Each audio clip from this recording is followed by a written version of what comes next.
One of the major advantages of electric vehicles is that they can absorb the peak energy, which is produced during daytime hours when the sun is shining, because Australia's got over 3 million PV systems on their roofs.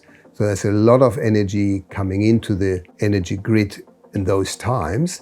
And if electric vehicle batteries can buffer that and store it, then the peak demand times in the evening would be not as challenged, because these batteries in your vehicles can then supply maybe 10%, maybe 50% of the energy demand. If the electricity providers give us a better deal, we can actually fill our batteries when the sun shines and sell it to the energy providers at a high price when the prices is high, because the demand is so high.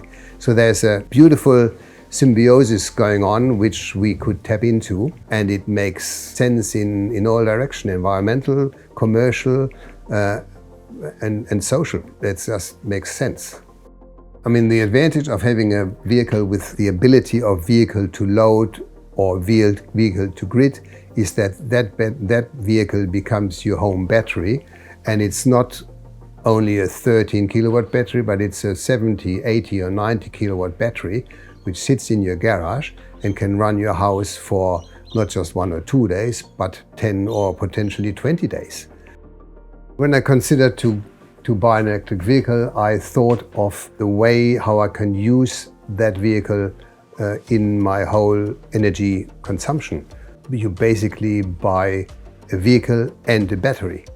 So that way you can use it in different scenarios. Now, the charger we are using at home is a portable charger, which is a bigger charger than the one which came with the vehicle. It is a 16 amp charger, which allows me to charge at 3.5 kilowatt an hour. So in 10 hours, I've got 35 kilowatt charged in my vehicle battery, which is plenty to use for the next few days. If I ever needed it full, I just charge it for 20 hours and the car is full. I don't have to sit at a petrol station, drive to a petrol station.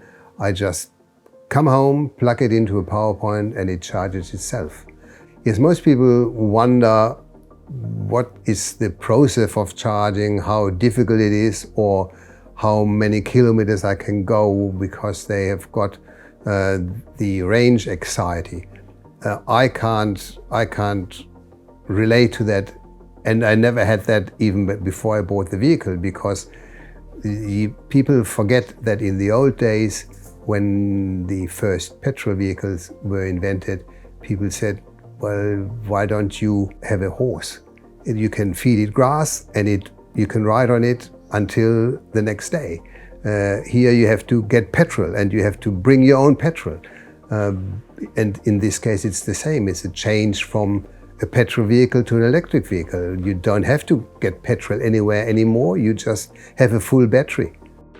We now have a higher electricity cost at home, but we don't have to pay $60 or $70 or $80 for a full tank of fuel anymore.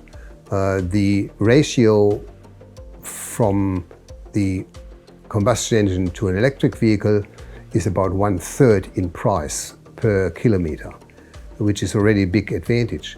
And the reason for that is that electric vehicles have got an efficiency rate of 94%, while combustion engine vehicles only have got an efficiency of 30%, because most of the energy is going into heat rather than into propulsion, whilst in an electric vehicle, 94% goes into propulsion.